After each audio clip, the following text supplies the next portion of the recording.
Assalamualaikum warahmatullahi wabarakatuh. Berjumpa lagi dengan saya Siti Umi Fitriyah dari Kota Salatiga.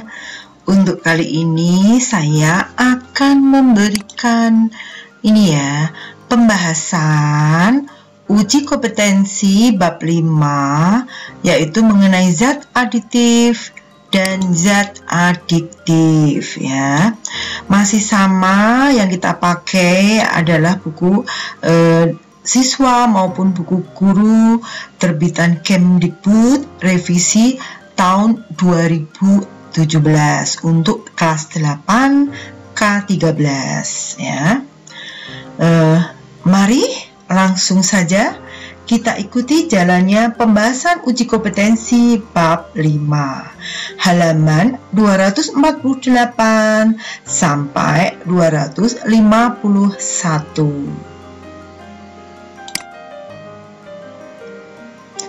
Ya, soal yang pertama.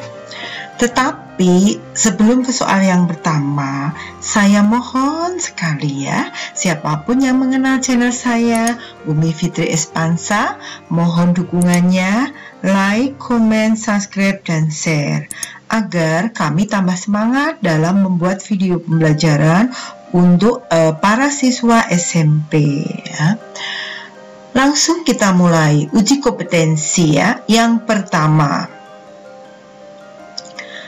bahan pewarna yang disarankan untuk dipakai dalam produk makanan dan minuman adalah pasti yang alami, karena yang alami itu tidak ada efek samping dan aman untuk kesehatan. Berarti jawabannya apa? Ya, jawabannya adalah C. Ya, pewarna alami karena tidak memiliki efek samping dalam penggunaan dengan skala besar ya.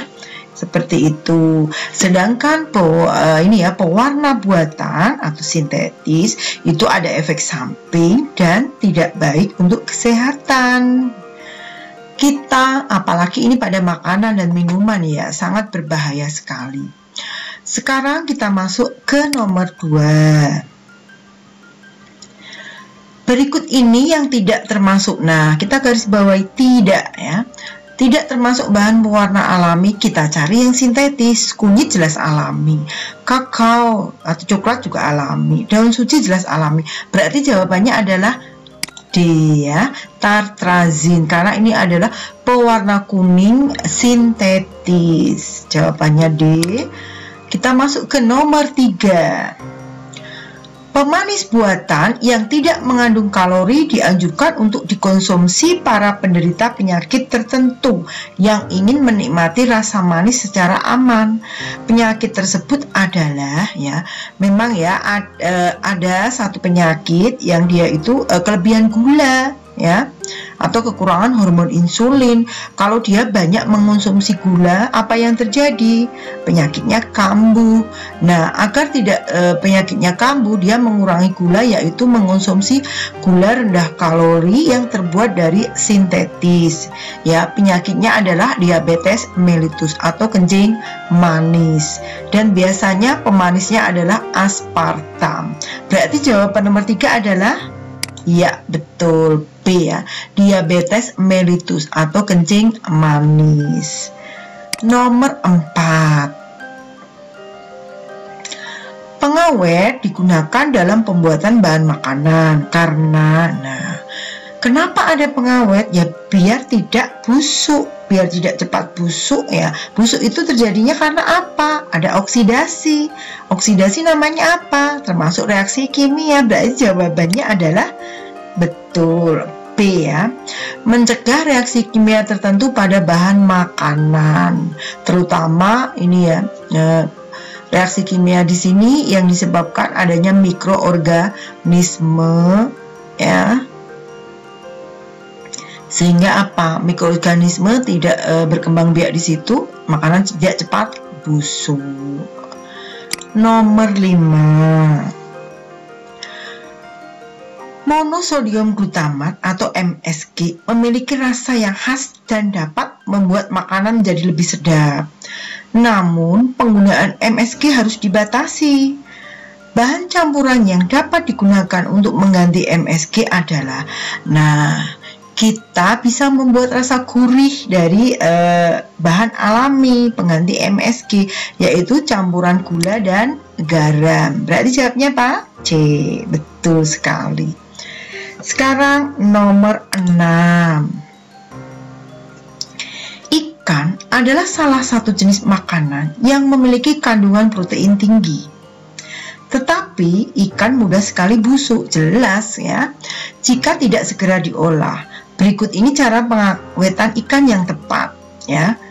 Dimasukkan kulkas, pendinginan ya, dikasih es batu, kemudian dikalengkan sarden dan sebagainya, kemudian penambahan garam, ikan asin dan sebagainya. Berarti jawabnya iya, betul, C ya.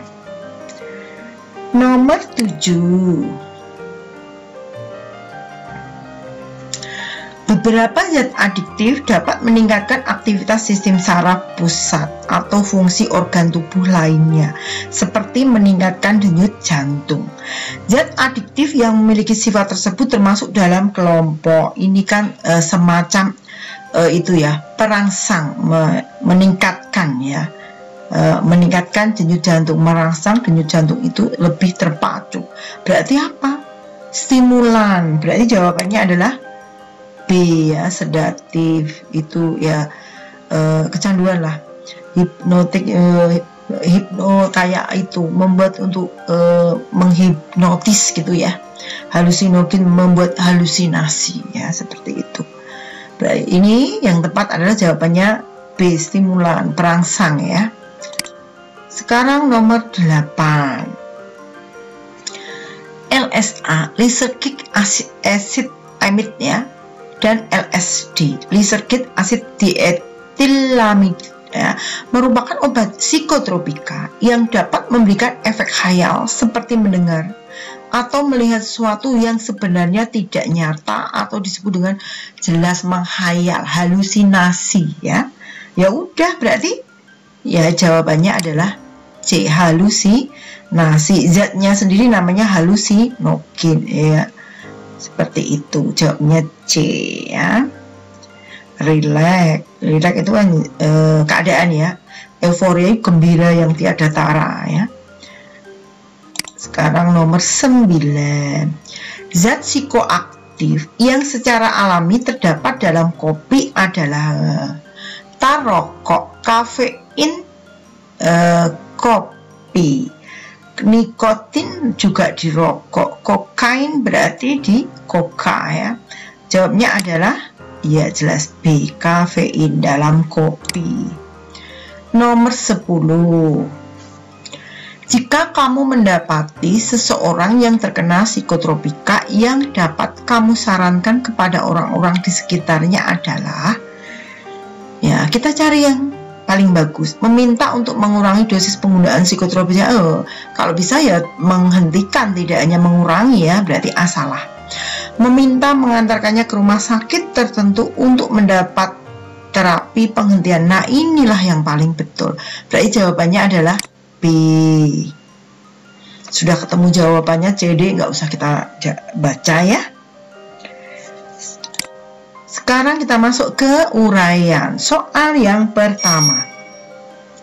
Sebutkan 5 jenis zat aditif yang biasa ditambahkan pada makanan ya. Mulai dari pemanis, penyedap rasa, pewarna, pengawet, pemberi aroma ya. Nomor 2, jelaskan apa dampak positif dan negatif dari mengonsumsi kopi. Dampak positifnya dulu ya. Dapat meningkatkan kerja otak, peningkatan performa kognitif, membantu siswa untuk belajar dalam periode waktu yang panjang karena menghilangkan rasa mengantuk. Negatifnya ya, dapat menimbulkan gejala fisik dan psikologis seperti peningkatan tekanan darah dan denyut jantung.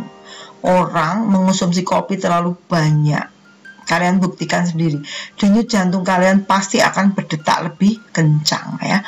Sakit kepala, kejang, ansietas ya, insomnia ya, susah tidur ya, iritabilitas dan lain sebagainya. Nomor 3, mengapa narkotika dan psikotropika dilarang peredarannya? Narkotika dan psikotropika dilarang peredarannya karena konsumsi kedua obat ini dalam dosis besar dapat memberikan efek yang fatal pada tubuh seperti kecanduan bahkan kematian. Selain itu dapat menyebabkan gangguan pada psikologi dan sistem saraf pusat pengguna. Peredaran narkotika dan psikotropika juga memicu seseorang untuk bertindak kriminal. Nah, saya sangat setuju sekali narkotika dan psikotropika dilarang peredarannya di negeri kita. Seperti itu. Nomor 4. Bagaimana upaya pemerintah dalam rangka mengurangi peredaran narkoba di Indonesia?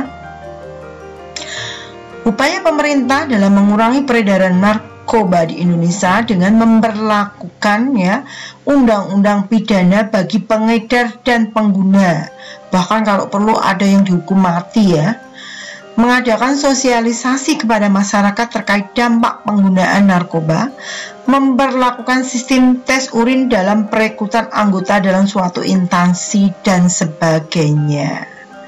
Dan saya sudah mengalaminya ketika saya mau masuk pegawai negeri jadi seorang guru PNS, saya melakukan tes ini dan alhamdulillah karena memang saya tidak mengonsumsinya pasti negatif sampai sekarang pun saya tidak mau mengenal apa itu narkoba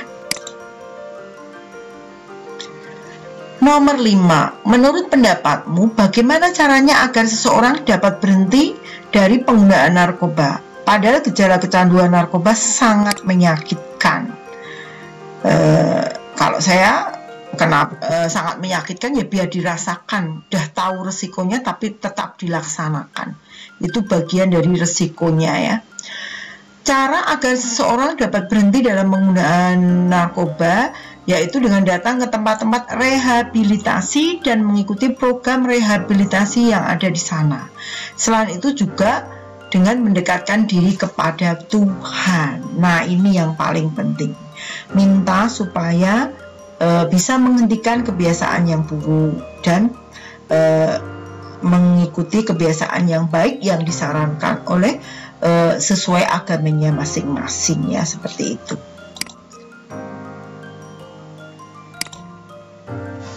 Ternyata pembahasan uji kompetensi bab zat aditif dan adiktif sudah selesai Terima kasih atas perhatiannya. Mohon maaf jika apa yang saya sampaikan banyak salah-salah kata. Saya akhiri. Assalamualaikum warahmatullahi wabarakatuh. Terima kasih.